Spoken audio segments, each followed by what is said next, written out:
regrets in the time that I'm allotted. Hoping like hell that something connects to you.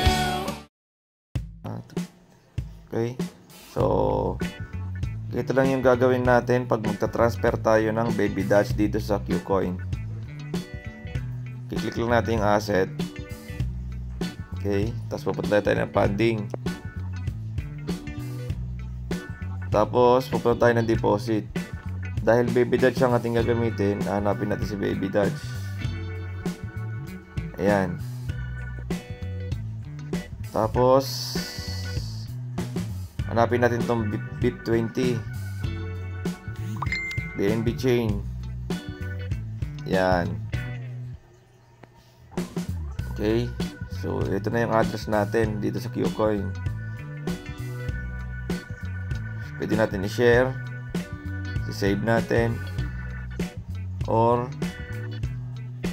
i-scan natin. Pwede naman i-scan. Okay, so yun lang ang deposit. Yun lang i-share natin. Itong gagamitin natin, ito ikakopy mo dun sa kabila, or i-scan, pwede rin. Basta ang importante ay BIP20 BNB Smart Chain ang gagamitin nating network. Okay, o sige, tingnan natin sa Trust Wallet para makita natin. Ito Trust Wallet.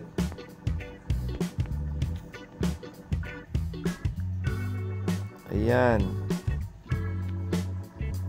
So, hanapin natin yung si Baby Dutch. Baby Dutch. Siyempre, mag-withdraw ka dito. Okay. So, last time kasi inano ko na yan. Withdraw ko na yan. Magsisend ka. O, tapos dito sa part na to, i-paste mo yung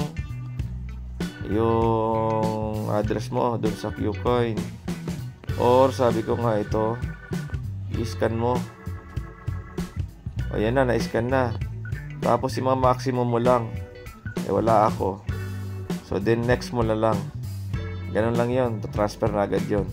Pero dapat may laman yung Trust Wallet mo. Dapat may BNB, may laman dapat yung BNB mo para yung transaction fee, yung gas fee is ma-cover niya.